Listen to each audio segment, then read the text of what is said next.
upang mas lalong mapabilis at mas siguro ang kahandaan ng pulisya sa pagtugon sa pangangailangan at sumbong ng komunidad. Nagkaroon ng masusing inspeksyon sa lahat ng gamit pang patrolya ang Cebu City PNP. Ibabalita yan ni Patrolwoman Flora May Azares.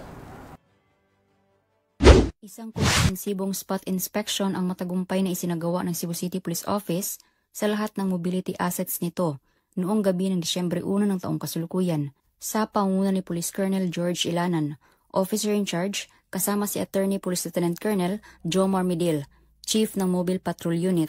Sa nasabing aktibidad, masinsinan nilang sinuri ang lahat ng issued mobility assets ng tanggapan, mga organic at loaned vehicles, upang matiyak na ang bawat patrol car at iba pang mark units ay nasa maayos na kondisyon, malinis at ganap na napapakinabangan para sa pang-araw-araw na operasyon. Bahagi rin ng inspeksyon ang pagpapatibay ng accountability sa wastong paggamit at regular na maintenance ng mga sasakyan.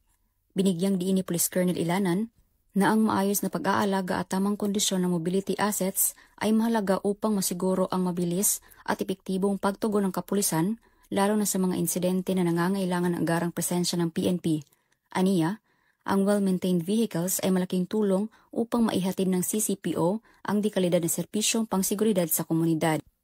Muling tiniyak ng Cebu City Police Office sa publiko ang kanilang patuloy na paghahanda, operational readiness at dedikasyon sa public safety, kasabay ang pagpapalakas ng kanilang logistical at mobility capabilities bilang suporta sa kanilang mandato na protektahan at pagsilbihan ang mamamayan ng Cebu City.